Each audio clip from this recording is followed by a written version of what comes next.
We would love to welcome you today. The session's going to start here in just a second. I would just like to encourage you to go ahead and change your name under your profile and enter your information in the chat. And my slides are sticking again. So if you'll just give me just a second here. There we go. Okay. Like you heard, we are recording this session for educational purposes. So by participating in this session, you're just consenting to be recorded. If you do not wish to be recorded, we would just invite you to go ahead and disconnect from the session. ECHO is an interactive community with presenters, stakeholders, community members all working together so we can learn and support each other during this session. It's really great. We can be engaged and ask questions after the presentation, and we're able to provide feedback for the case. So that's what makes this really fun and a great learning opportunity is by our interaction. Case narratives are a great way to help gain some skills that we learned in our didactic presentation. So we would just like to invite you, if you have not presented a case narrative yet, to go ahead and think about doing so. When we are sharing information or presenting a case or talking about some of our families that we might be working with, we just would like to please remind you that we need to de-identify the people that we're working with to protect them. So just that's avoiding using their real first, middle, or last names or any initials.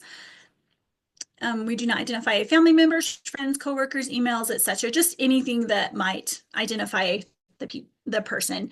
If you have any questions, you can reach out to a hub member.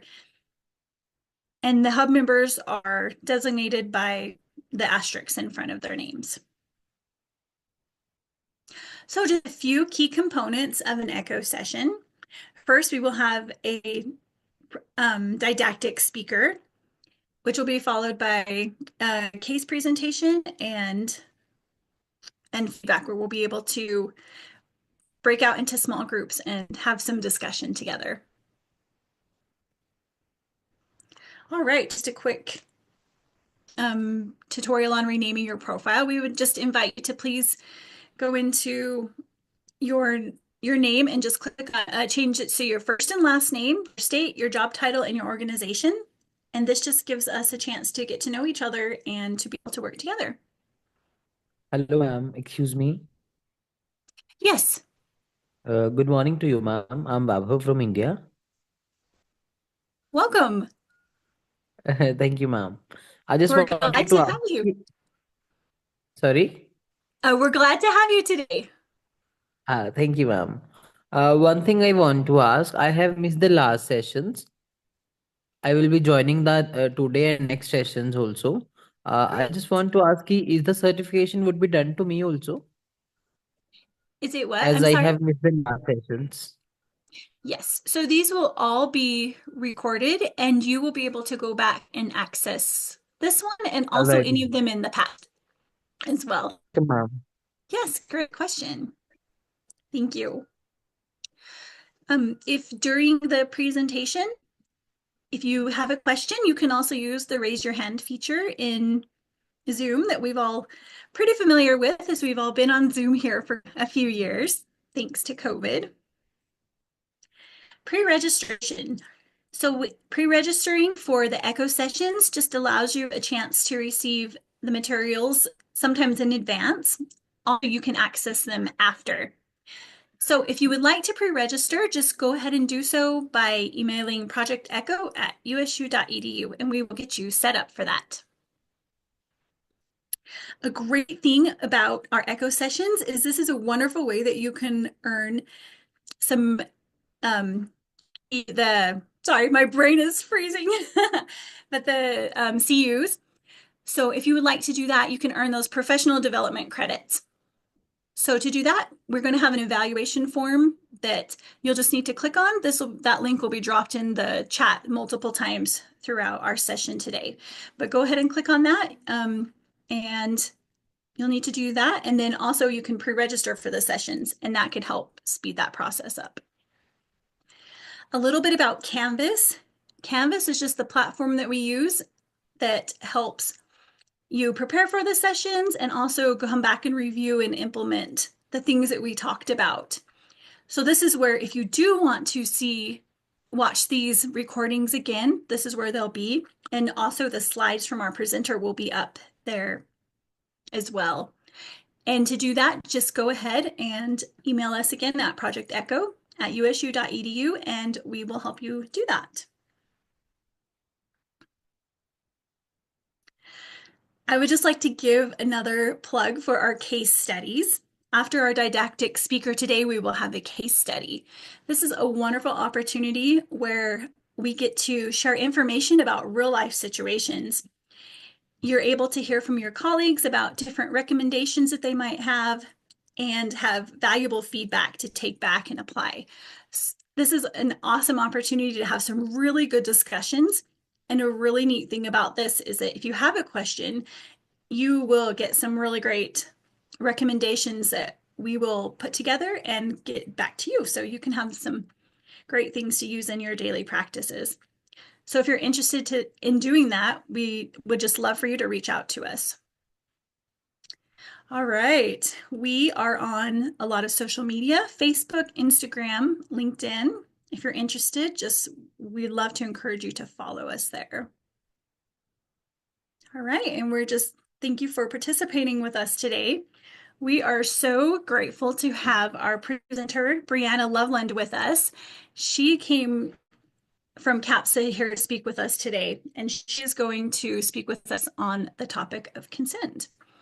So I'm going to stop sharing my slides and turn our floor over to Breanna. Thanks, Breanna. Yeah, absolutely. Thank you.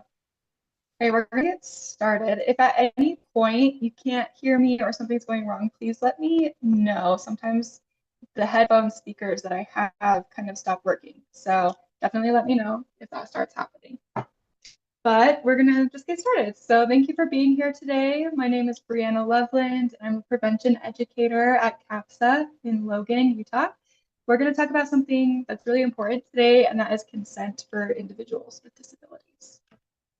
So, like I said, I work at CAPSA. CAPSA is an acronym. It stands for Citizens Against Physical and Sexual Abuse.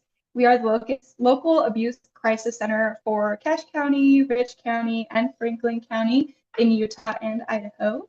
We provide services like therapy and casework for free for those who have witnessed or experienced abuse. We also have an emergency shelter for those that are actively fleeing an abusive situation.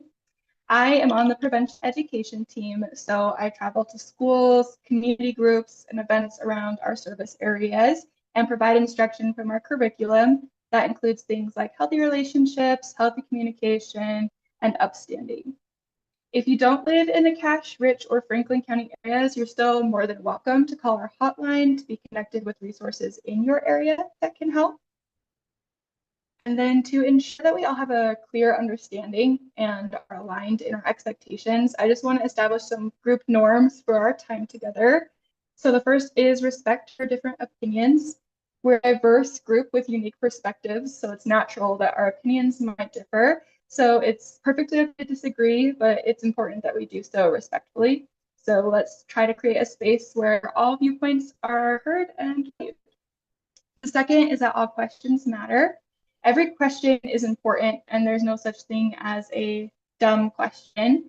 If something is unclear or you're curious about something, please feel free to type your question in the chat or raise your hand, and I'll try to call on you. And I'll address all the questions I can before we conclude here today. And I'll give you my email if you want to send any additional questions that may arise after. The final is just confidentiality. We kind of touched on this a little with this being recorded, but just be mindful of confidentiality. If you wish to share information about our session, do so without including names or personal identifiers. And then additionally, I just want to remind everyone that I am bound by Utah's confidentiality laws. So in some cases, I may be able to be required to break confidentiality, specifically if I'm made to believe that abuse is happening, if the individual involved is under 18 or over 65, if the individual is at risk of harming themselves or someone else, or if the individual has a disability and is at risk of harm. The last little housekeeping thing I have for us is just the agenda. I want you to know what we're going to go through today so you know what to expect. So consent is about making your own choices, but for individuals with disabilities, there may be additional barriers to ensuring that their choices are fully respected and understood by others. So today we'll explore what consent means, the barriers individuals with disabilities they face when it comes to consent, and what we can do to help. We'll start by exploring what consent is, how it looks and sounds, the ways we seek consent, and what consent is not. Next, we will focus on the specific context of disabilities within the United States. We'll then discuss some of the challenges that may arise when giving or seeking consent, and then finally, we'll review some practical approaches and best practices for effectively addressing consent. So I've been talking for a little bit, and I want to hear from you in the chat, or if you'd like to raise your hand and participate over audio. I'd like you to define consent. If you were asked to define consent, how would you define it? I'm going to give you 2 minutes for those answers. I'm going to put myself on mute so you can have maybe some time to think. And I want everyone to be able to participate. So I'll give you 2 minutes and put myself on mute. And then after those 2 minutes, we'll go through our answers and talk about it.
All right, that was a little less than 2 minutes, but I'll just get started with reading what we have to say. So I see to agree, letting someone know that what I am approving, to give permission, asking a person for permission to touch, provide any physical prompts, come into their personal space, etc.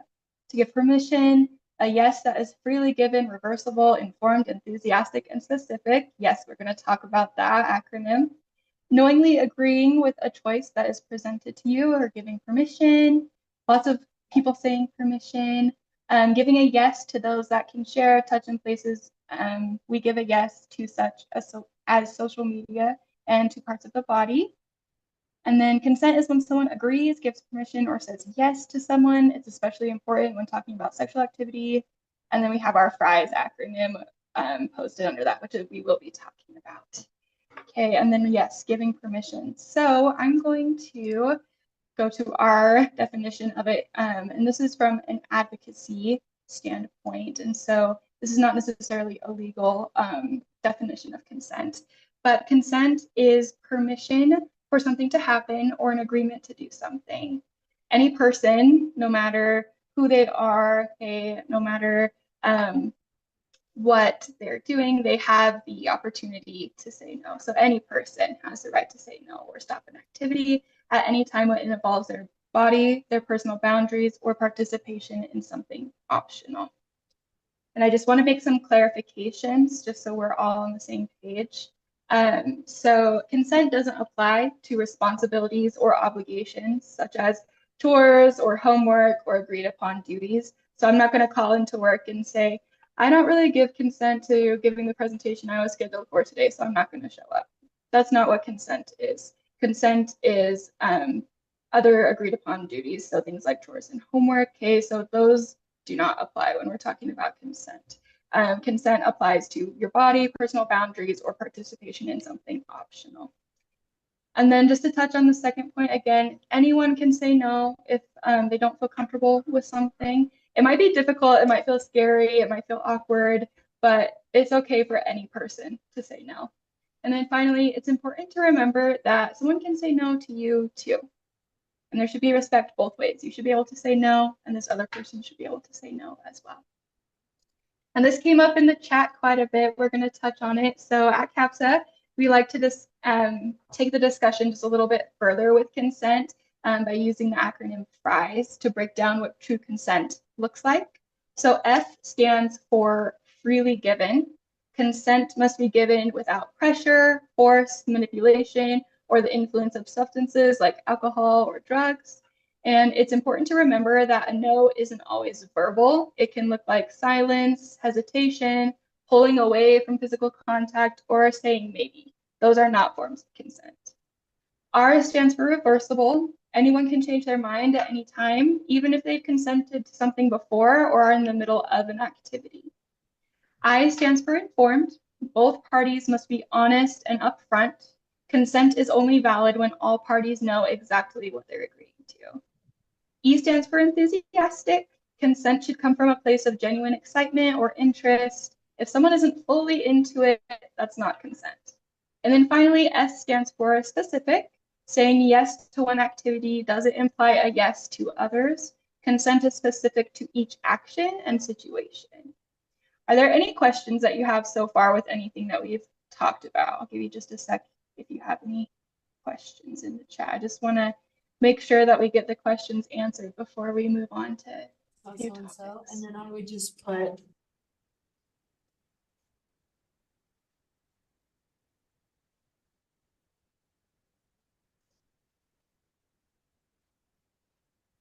Okay.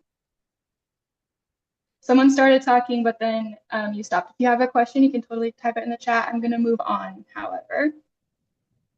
All right, we're going to discuss what consent is not. So consent is not coercion, basically, is what we're going to take it down to. So it's important to understand that coercion is the opposite of consent.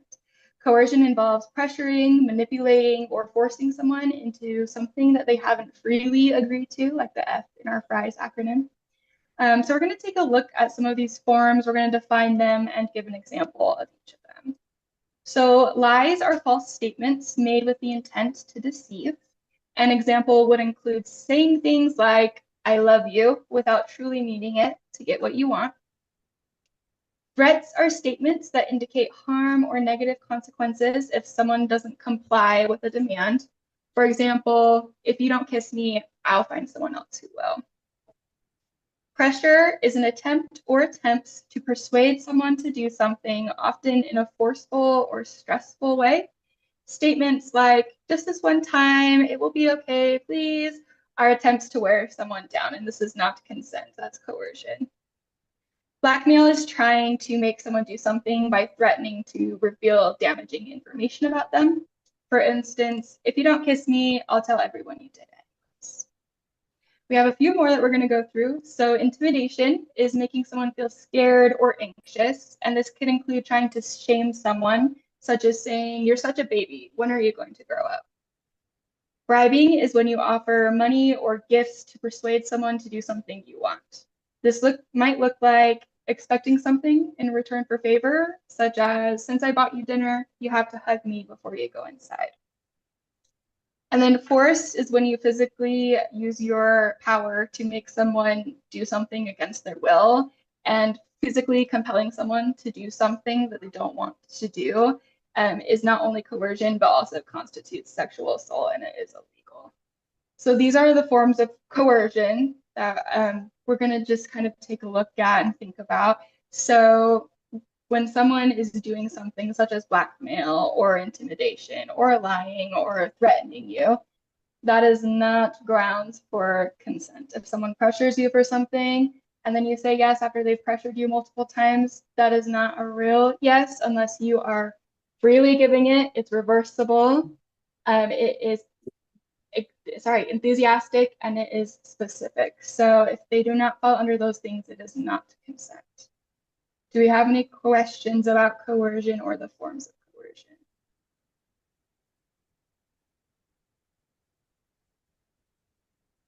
Okay, and I just realized I also forgot to say informed on our FRIES acronym. So freely given, reversible, informed, enthusiastic, and specific. We want to make sure that all of those things apply. Okay, to practice understanding consent, we're going to go through a few scenarios together. I'll read the scenario, and then in the chat, I'd like you to tell me if you think consent is present or not. Some of them will be obvious, but we're going to discuss different ways that the scenario could include or disclude consent if it was changed in some way. So the first is you are going out for pizza with a friend. When it comes time to order, you ask your friend, do you want pepperoni? Your friend says, sure, sounds good. Is consent present in this situation?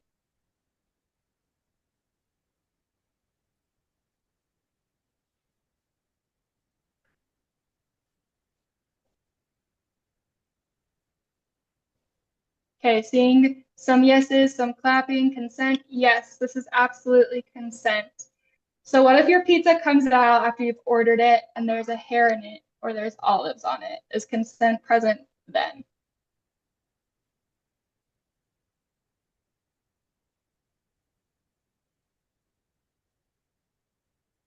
Okay, yeah, exactly. No, it's not, because you did not say, yeah, sure, it's fine if there's olives on it. Or yeah, sure, if there's a hair in it, that's fine. You said yes to pepperoni, right? That's specific.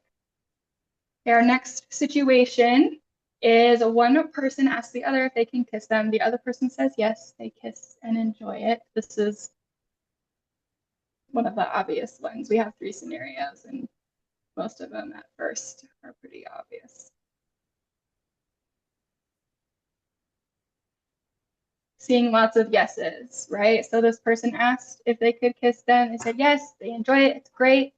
What if they don't enjoy it? Is consent still present if they don't enjoy it?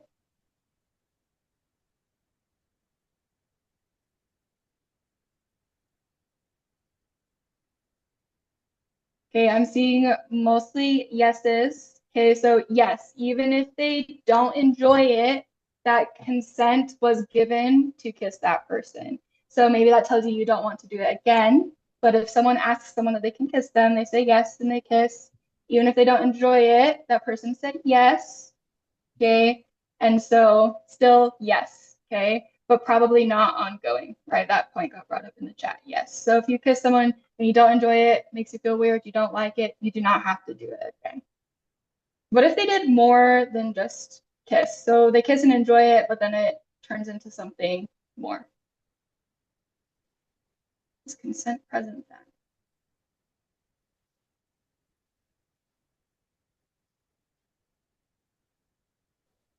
Awesome, right? So no, there's not. So it's very specific. Okay, so it's like our FRIES acronym. It's specific to kissing, and that activity happens. It happens once. So if this person says yes to kissing one time, that doesn't mean they say it yes to the next time.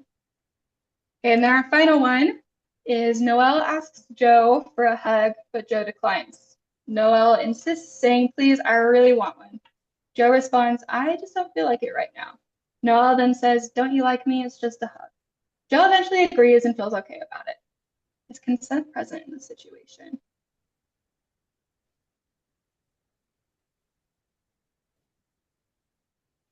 Yeah, that is coercion. Yeah, thank you for bringing that up. Pressuring them. Okay, yeah, even though he feels okay about it, even if he feels okay about the hug after it happens, he initially said no. And Noelle pressured him into it. It was not freely given. Okay, thank you for practicing with me. Now that we understand what consent is and isn't, I want to move on to just touching on the topic of disabilities in the United States and how those tie into consent and what we're here to talk about today. So in the US, about 28.7% or 99 million adults have a disability. This is approximately 1 in 4 of the adult population. If we dig into it further, we can break this down into percentages of types of disabilities in the US. So 13.9% of US adults have a cognition disability, which is defined as serious difficulty concentrating, remembering, or making decisions.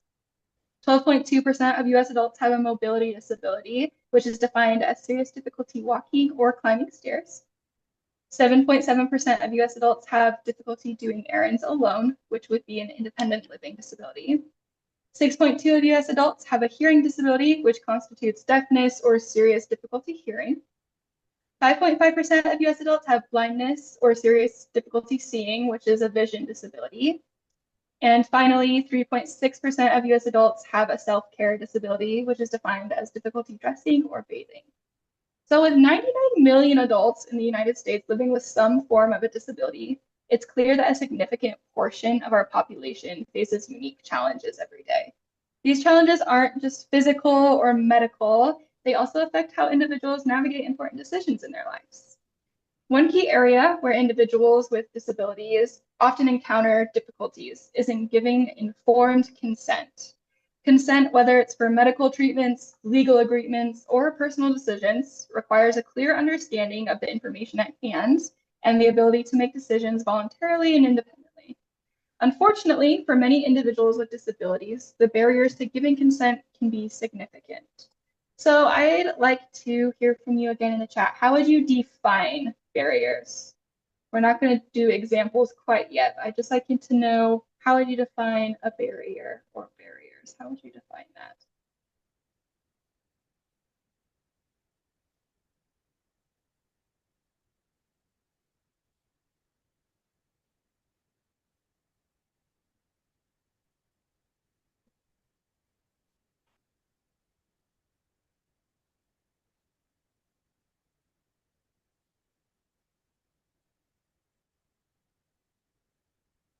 So yes, thanks for the question. Barriers to giving or understanding consent that someone with a disability might encounter.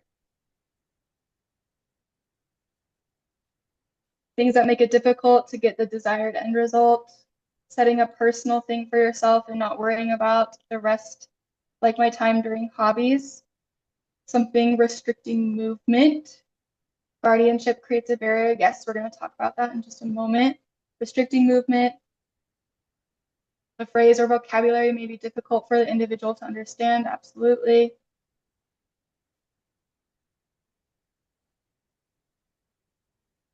I think I may have worded my question wrong. I was thinking about defining it first and then talking about our examples, but I'm liking our examples that I'm just going to kind of switch my slide here and ask you to give me some examples of barriers. So we have a couple that have been given, like guardianship or vocabulary or phrases may be difficult for the individual to understand. We're being taught to comply. There's cultural barriers, absolutely. Communication difficulties. I'll give us just a minute more to think and type if we have anything. If you think of something and I've moved on, totally feel free to still type it. I want to know your thoughts. Gender perceptions, absolutely. Comprehension, we're going to talk about that one. Alrighty, I'm going to move on to talking about some that we have thought of and want to touch on, but if you think of something and want to add it in the chat, please do so, because I definitely want to hear what you're thinking or feeling. Alrighty, so I'm going to go through the types of barriers and examples. This is not to say that these are the only barriers or things that people encounter when giving consent, but these are some barriers that are pretty significant and happen often. So individuals with disabilities face various challenges when it comes to giving consent, and they can be quite complex. So we're going to break it down to a few examples. So our first that has been mentioned is communication challenges. So one major hurdle is communication. Many individuals with disabilities may have difficulty expressing their thoughts, And a lack of clear communication can lead to misunderstandings, making it challenging for individuals with disabilities to convey their consent or the lack of their consent. So an example would be someone with a speech impairment may struggle to articulate their wishes verbally. Next, we're going to talk about, that also was mentioned, cognitive and comprehension barriers. So another significant barrier is related to cognitive understanding.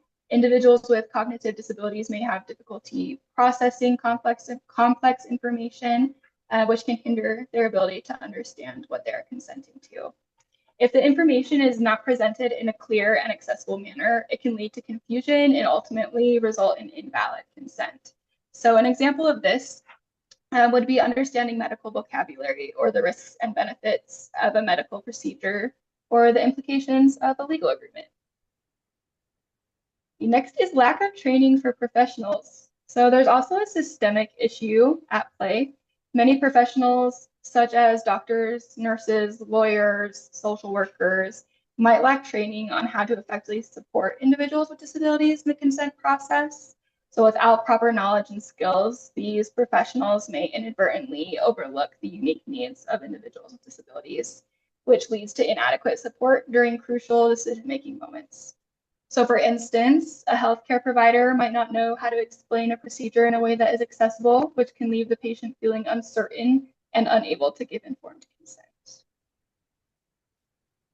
Okay, the next one we're going to talk about also has been mentioned. I really appreciate you guys' ideas and you are thinking on the same track that I was, so that's awesome. And I want to start this one off by saying that this is not to say that all guardianship is a barrier. When preferences and desires are considered and taken seriously, it can be different. So though it's not a barrier for everyone, there are cases definitely in which it is. So guardianship laws can create substantial barriers. While guardianship is intended to protect individuals who may not be able to make decisions for themselves, it can also strip away their autonomy. So in some cases, a guardian might make decisions on the behalf of a person with a disability without considering their preferences or desires. This not only undermines the individual's ability to give consent, but it also prevents them from participating in decisions that significantly impact their own life. It's important to note that not all individuals with disabilities require guardianship, but it is something that comes up as a barrier. And then the last one we're going to talk about is environmental barriers. There are environmental barriers that can affect consent, and this does not include just physical accessibility, but also social and emotional environments. So for example, if staff at a facility are dismissive, peers are unhelpful, or if there's a lack of advocacy, this can contribute to a sense of helplessness that makes it even harder for individuals to assert their rights and provide consent. So all of these barriers that we just went over, communication challenges, cognitive and comprehension issues, lack of professional training, guardianship laws, and environmental factors create a really complicated landscape for individuals with disability when it comes to giving consent. It's essential to address these barriers to ensure that when individuals with disabilities can have their voices heard and their choices respected. So by understanding these challenges, we can work towards creating more inclusive environments that empower individuals with disabilities to participate in decision-making about their own lives. So we're going to go over some best practices or ways that we can help lessen the barriers when it comes to consent. These practices will not apply to everyone, and that's okay. Every person is different, so the ways in which we can help will also be different. Before we go over the ideas that we had, I would like to hear from you, so I want to brainstorm together. What are some ways that you have noticed or you have done or just that you can think of that can help us overcome the barriers to consent and be advocates for individuals with disabilities? I'm going to give you another couple minutes again to think about it and type in the chat. And then again, just to clarify, I'm asking what ways you can think of that can help us overcome the barriers to consent and be advocates for individuals with disabilities.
Alrighty, you can definitely still be typing and thinking, but I'm just going to kind of read over some of the things that we have brought up.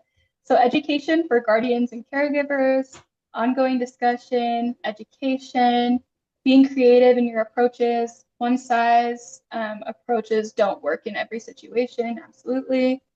I think that having ongoing training for individuals and professionals, education is necessary. It for sure is. Being open-minded, education is key. Lots of education of all parties, person, staff, guardian support team, dialogue, location, supportive discussions and trainings. Absolutely. Okay, thank you so much for the ideas. If you have any more, please type them in the chat. The ones that we're going to go over, some of them have been mentioned, some of them haven't. If you have any notes on them or have anything you'd like to say about them, please type it in the chat and I will definitely get to those. So the first one we're going to talk about is visual aids and technology. So in addition to our simple language that we can use, utilizing visual aids such as pictures, diagrams, or videos can greatly enhance comprehension. Many individuals with disabilities are visual learners and may find it easier to understand concepts when they see them represented visually. And again, this is not to say that every single individual with a disability learns visually. So for example, using a diagram to show the steps of a procedure can clarify the process and make it more relatable. Additionally, there are numerous assistive technologies available like text-to-speech or communication apps that can further support individuals in expressing their thoughts and understanding information. The next we kind of talk about with the education. So training for professionals. Remember that check I asked you about? You know what address they have? 6053. Someone's microphone is on Only and I don't 60. think you mean it to be. I just turned it off, Breanna. Okay, perfect. No, it's all good. So back to the training for professionals.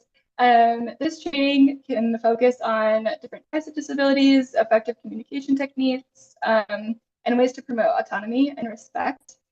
And being able to seek out those trainings or even provide them for someone if you feel that that is something that you're able to do can really help out. So by ensuring that professionals are well equipped with skills and knowledge needed to facilitate informed consent, we can create an environment where individuals with disabilities feel supported and empowered to make their own choices. I'm just going to plug a little bit of a personal experience into this one. So last year, I taught fourth grade, and I have my bachelor's degree in elementary education. So that is where my education comes from. But I think that I did not receive enough training at all with things like IEPs or students with disabilities or how to help them or to advocate for them, which I feel is really disappointing. I took one class out of all the classes that I had to take to become a licensed teacher. And I do think that more training for professionals is necessary. And I think that it's something that we can definitely work on and that me personally can work on seeking out and really taking seriously because I think it's pretty sad that I only had to take one class on how to deal with that as a teacher. And so I do hope that in the future there is more training for professionals, including educators and caregivers, because I think it's something that really does help. And so if you have any suggestions with that or ideas with that, definitely let me know. Okay, our next one is fostering self-advocacy. So being able to encourage individuals with disabilities to advocate for themselves and be actively involved in their own decisions is vital. This means creating a culture where all voices are heard, all opinions are valued, and providing opportunities for self-advocacy can include things like sessions on how to express needs and preferences, role-playing scenarios on how to express your needs or express consent or handle being told no. Or just connecting with advocacy groups. So when individuals are empowered to advocate for themselves, they can better navigate the consent process and assert their rights. And then the last one that we're going to talk about is involving trusted supporters. It's important to recognize the role of trusted supporters like family members, friends, or advocates in the consent process. These individuals can provide valuable support by helping explain information, facilitate discussions, ensure that the individual's preferences are communicated clearly. So involving trusted supporters not only helps individuals feel more confident in their decision making, but also fosters a collaborative approach that respects their autonomy. Alrighty, so at CAPSA, we have a couple of wheels that we like to go through towards the end of our presentations. And given the content of today's presentation, I felt that it would be of value to you. So these are generalized and they don't go into too much depth, but I'm happy to answer any questions you may have about them. So the first one is our healthy relationships wheel. At the heart of a healthy relationship, I'm going to start up here, is communication. So with communication, it means being open, listening without interruption, expressing your thoughts and feelings honestly. And it's not just about talking, it's about really hearing the other person as well. Respect means valuing each other's opinions, boundaries, and differences. Even when you don't agree, you treat each other kindly and recognize that everyone has the right to their own thoughts and feelings. In a healthy relationship, both partners should feel safe. Non-threatening behavior means no intimidation, no threats, and no fear. You should feel comfortable being yourself without worrying about being controlled or belittled. And then trust and support are crucial. It's about believing in each other and knowing that you have each other's backs. Support means being there when things are tough, encouraging others' goals, and working as a team. Honesty and accountability are also important. Being truthful with one another builds trust. Accountability means taking responsibility for your actions, owning up to your mistakes, and working through them together. A healthy relationship encourages self-confidence and personal growth. You support each other's independence and growth. Each person should be feeling free to pursue their interests, knowing that they're supported and loved. Negotiation and fairness help with compromise. It's about finding solutions that work for both individuals and ensuring decisions are balanced and not just one-sided. Both partners work together, balancing needs and being flexible. And then finally, shared power is key. In a healthy relationship, power is distributed equally. No one person makes all the decisions, and both partners contribute equally and have a say in important matters. And then the second and last wheel that we go through is what we call a helping a friend wheel. So this wheel shares some possibilities of what you could do if a friend or anyone else discloses something personal to you. It might include abuse and it might not. So this is not, again, like we talked about, not everything is a one-size-fits-all situation or solution, but they can be helpful, these suggestions in different situations. So this can be helpful if you have a client, student, acquaintance, friend, or anyone else disclose something to you and ask for advice. Before we go through it, I do want to remind you that if you're in Utah, everyone in Utah, all adults are mandatory reporters. So if someone is younger than 18, older than 65, has a disability, or puts you under the impression that they're going to hurt themselves or someone else, it is your duty to report it. I just want everyone to keep that in mind as we go through this. So first, it's important that you tell the person that they didn't deserve to get abused if they do disclose that type of abuse, or they just didn't deserve what happened to them. People need to feel validated in what has happened. And you might say something like, I'm really sorry you went through that. It's not your fault. Next, we need to believe their story. This shows that someone we support, that we support them and we take their experiences seriously. So you can say something like, I believe you. The third point is not to gossip. Gossiping about someone's personal experiences isn't going to help them. Next is letting that person make their own choices, even if we don't agree with them. A lot of times, those who have been going through abuse have had their power taken away from them, and it's important to let them choose what they want to do and give them that power back in a sense. The fifth step is to make a safety plan, and that means discussing what they can do if they feel unsafe. And then finally, share resources that you know of. This could include hotlines, counseling, or support groups. And I'm going to share some resources with you today as well. Most of these are specific to the northern Utah area, but if you need any other advice or resources that I can send to you, definitely reach out and we can get you connected to services in your area. And so the one that is available to everyone, however, is the National Suicide Hotline, and that is via phone call or text at any time, and it's for anyone, not just minors, not just adults, it's for everyone, and it's available via text and phone call. And then the rest of these here, I'm just going to quickly explain, and then I will take any questions that you have. So Options for Independence is a nonprofit that assists people to live and work in the community of their choice. Wherever mental health can connect you with different therapy and substance abuse resources. The USU Disability Resource Center is pretty specific to Utah State students, but they help students with disabilities fully participate in university programs. And then the last is RISE services in Utah. They have day services, after school and summer programs, employment services, foster care services, residential services, and supportive living for individuals with disabilities. Like I said, if you do not live in the northern Utah area, please feel free to reach out. I'm happy to connect you with any resources that are in your area. And then we'll take a few minutes to answer any questions you have. If you have any questions that you don't feel comfortable asking here, or you think of later, or you want to be connected with some resources, this is my email, and I will email you back with anything you have to say. If you have any questions, let me know. I'm happy to answer them. Adam, I see your hand is raised. Go ahead and unmute. Well, thanks for this presentation, Breanna. I was recently part of a program called Tetons, and uh, Allie, who's in this meeting right now, was a teacher there. So that presentation that you gave, it's not a question, just to give feedback. You give consent on like no, actually no, sorry. That's okay, no worries. You asked a question about the if it's consent or not consent. We did the same thing at Tetons. Awesome. Yeah, I think it's really important to go through those examples so we can better understand. Yeah. Yeah, thank you for that feedback.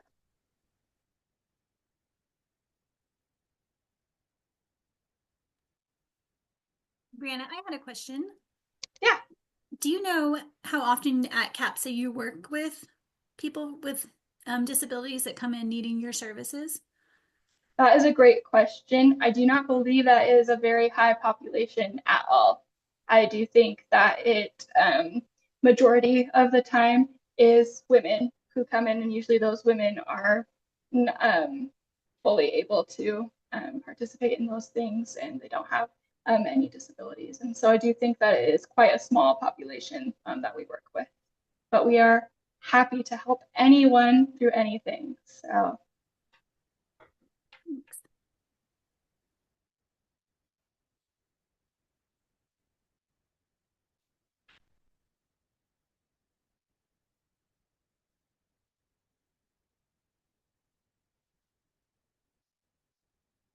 Is that because they are not informed this is an option?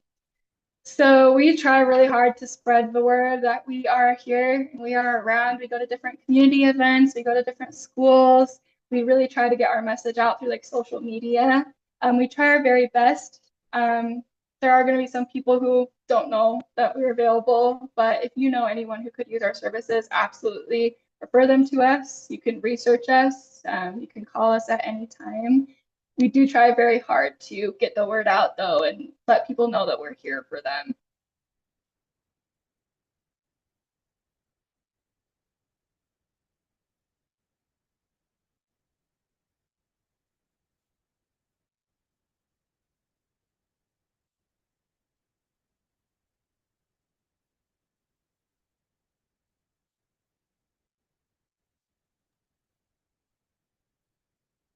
All right, do we have any other questions for Breanna before we switch over to our case presentation for today?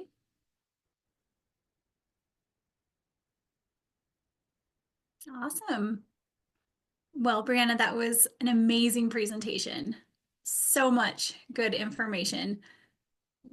Thank you so much for coming today, and thank you for the work that CAPSA also does for our community. Yeah, We absolutely. appreciate Thank you that. so much for having me. It's been a really good time. I was excited to be here. I think we all learned a lot about consent and especially with the extra slant of people with disabilities. So that was really great. I appreciated those two wheels that you shared. I thought those were really great that we can all go back and use in our practices. So thank you. we're going to take a few minutes now and break into some different groups to talk about our case presentations. So if you would love to stay, we would love to have you join in. If you have to hop off, we understand too. But if you'd love to stay, we would love to have you in one of our groups, or maybe we might even shuffle you between the two. Before we go into breaks, though, Matt Wappett is going to read the case Yes. presentation so we know what to discuss. Yes, so I was going to, yes, we will have Matt who's going to present our case presentation. Before he does, I'm just going to go ahead and read the questions right now so you guys could be thinking about what they are. And so in the group with Matt, it's going to, your questions are, what are some of the ethical and practical considerations that staff should think about with regard to Mary and Gary's relationship? How can staff support Mary to make informed decisions about her relationship with Gary? And the next question is, how would Gary ask for consent, and how could staff support Mary to understand the implications of providing consent? And then the second group, which will be Allie's group, these will be your questions. How can staff balance their duty of care with Mary's right to autonomy and self-determination? What are Mary's rights regarding relationships and sexual expression? How do these change if she has a court-appointed guardian? So those will be the questions that we talk about, and then we will have Matt read that for us.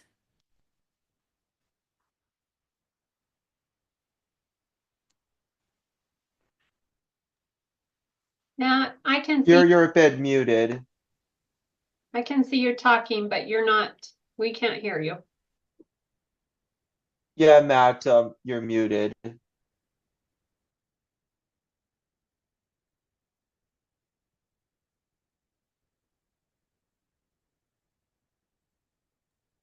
Still muted.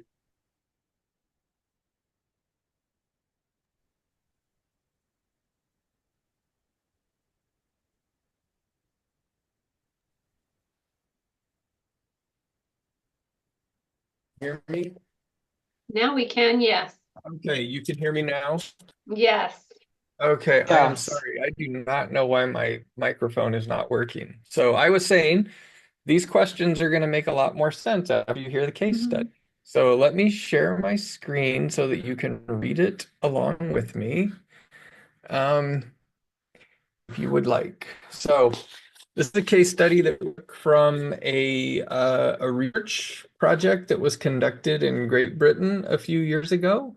And I adapted it just for a US context. But this is a real situation that occurred. So Mary, a woman in her 40s, lives in a small apartment in a group home with 24-hour support staff. She has a partner, Gary, who lives in another group home in the same area. The couple have been in a romantic relationship for 2 years, but need support to organize and go on dates. And their only alone time is when he visits her apartment, when Gary visits Mary's apartment. When asked if Gary had ever stayed the night, Mary appeared confused by this concept. The couple have not had sex, and Mary shows poor knowledge in this area. She was actually unable to identify a condom. It is possible that Mary lacks the ability to consent to a sexual relationship.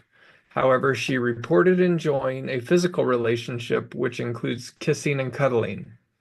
It is possible that staff restrict her sexual activity, as during the interview she stated 3 times that she must keep her clothes on, but did not have a reply when asked where this instruction came from. Gary has expressed a desire to his staff to have a sexual relationship with Mary, but he is unsure how to go about asking Mary to have sex. So, there is a deep and weighty case study to discuss.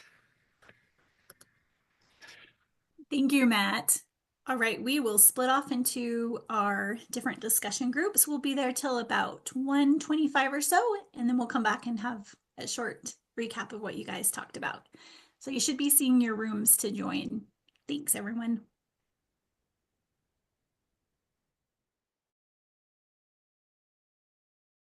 Main room here.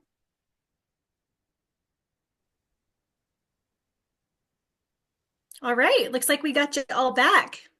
We hope you guys had a great discussion. That was a really good case presentation with a lot of different things we could talk about. Let's give everyone, each group will give you guys maybe 2 or 3 minutes if you want to take that much time to talk, just highlight some of the main things you guys talked about. Allie, do you want to go first, or your group, whoever wants to be your spokesman? Yeah, cool. Okay, so our first question was, how can staff balance their duty of care with Mary's right to autonomy and self-determination? Huge, I right? believe your microphone was kind of muffling. Can you guys hear me? Yes. Yeah? Okay. So my Zoom is being kind of tricky also. Okay, our question was, how can staff balance their duty of care with Mary's right to autonomy and self-determination? So a really big question about kind of overarching theme of this case study. We talked in depth around education for Mary and Gary also, but specifically Mary, because I think that's who we were talking about. Lisa so kindly said that she should go to Tetons because that would be very beneficial for her. That she could benefit from healthy relationships, sexual wellness, and medical education around what a sexual relationship entails. To make sure that she has an understanding so that when she does say yes, or when she is given the option to consent for sex, that it is that informed with a capital I, from the FRIES acronym that Breanna shared earlier. Um, and uh, and then when we came back to the um, staff, we're gonna say probably telling her that it's okay if you guys kiss and cuddle, but keep your clothes on. You guys have to keep your clothes on. Um, that she doesn't have an understanding as to why she's keeping her clothes on, which tell us that there's a need for further education. And that also tells us that the staff is probably turning a blind eye to the kissing and cuddling because maybe they feel like, well, if they keep their clothes on, nothing bad can happen. So instead of taking the time to educate the two of them, they're just putting this arbitrary rule on them, um, that of keeping their clothes on. Um, so that would mean that staff needs education also, and probably more staffing too. Maybe they need an extra few hands so they can actually spend some time with Mary and Gary on this. Our second question that we tackled, what are Mary's rights regarding relationships and sexual expression, and how do these change if she has a court-appointed guardian? The idea also came up in our session around marriage. Maybe if Mary and Gary were married, whether they lived together or they continued living at separate day programs but got married, how that might change the attitude of the support staff. Because now culturally they're married, so that this sexual relationship may appear more kosher or more allowable.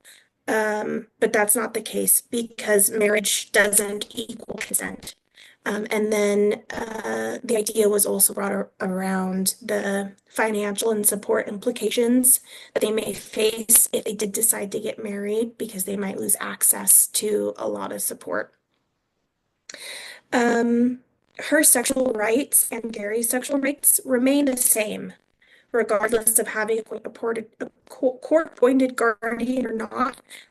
She has the right to choose partners and to choose what happens to partners. And it's the guardian's role not to impose themselves onto Mary, but to rather guide Mary through these nuances of sexual relationships, and partnerships with other people. And it's just so nuanced. And I think these case studies are really great because it just proves how individualized each person's needs are and can be. And it all really just circles around this education piece: educated staff, educated guardians, educated self-advocates, to make sure that when consent is given, that it is informed with a capital I. And we also talked in length about who makes sure that the consent is informed, who makes that call. Um, and it would be somebody who knows Mary best. So someone who knows Mary best would be able to say, yes, Mary knows, she's able to make this decision. Or no, Mary actually doesn't know, so this consent is not informed and not true consent. So we had great conversation. Best of luck to Mary and Gary. Thank you, Allie. Sounds like you guys did have a really great conversation. So many points that just, like you mentioned, reiterate why this is so, so important to get this information out. Thank you. Matt, your group. Are you the spokesman for your group, or did you have someone else that would like to do that? You're on mute, Matt. I was going to say we didn't have that conversation, so I guess I am by default. You're the man.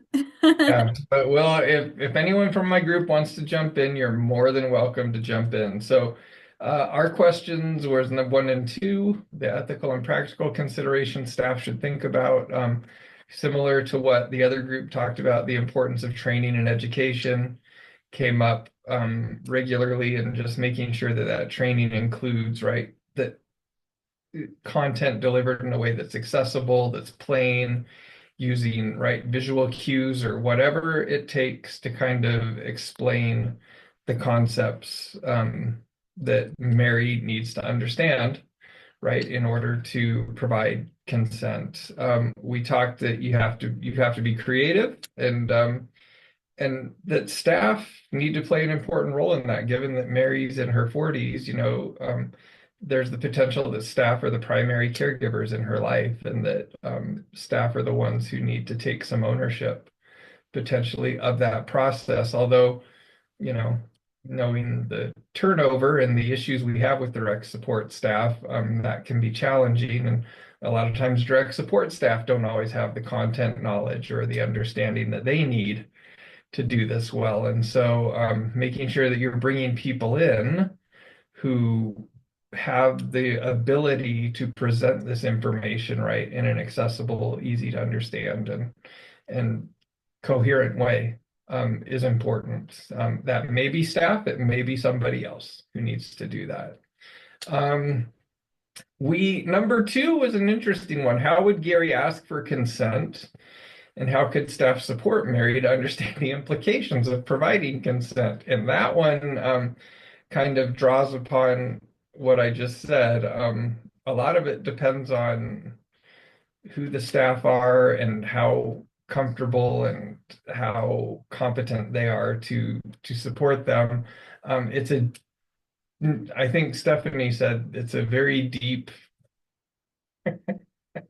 hole you go into when you start thinking about, right, how would Gary ask for consent, and how could they help Mary understand the implications of providing that consent without some baseline understanding in place. And so the importance is really for staff to make sure that or whether, and as Allie brought up, or somebody else who's close to Mary, right, being able to say, yes, Mary understands, right, what this means and what these concepts entail.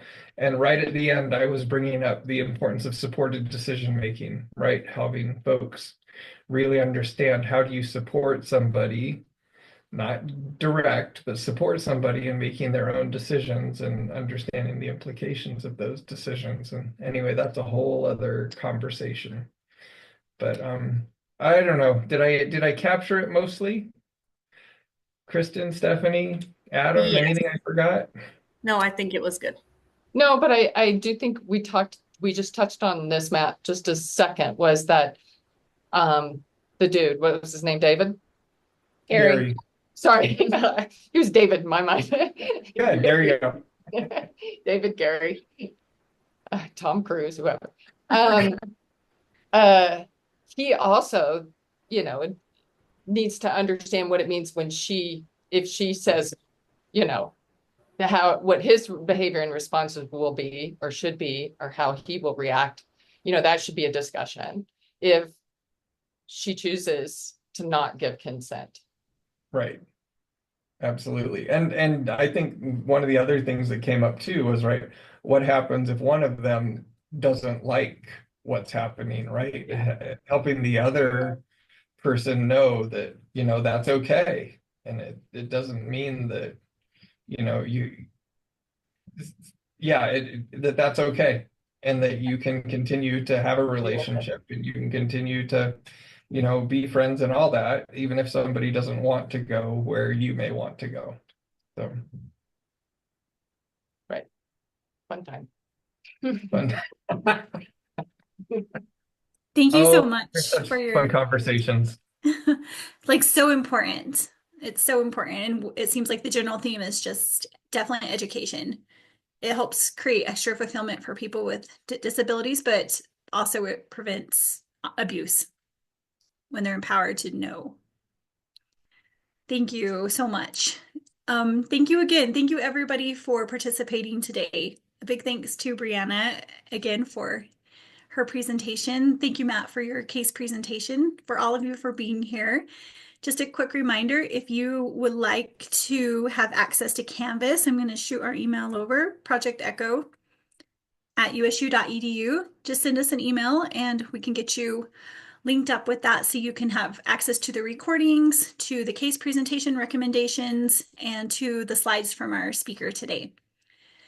So we're grateful that you were here today. We hope you all have a wonderful holiday week. And oh, quick reminder, our next session will be January 27th. We will not meet in December due to the holiday season being so close to Christmas. But January 27th, we will hear from Dr. Tim Curran, and he'll be speaking about healthy communications. So thank you all again for being here, and we will see you next time.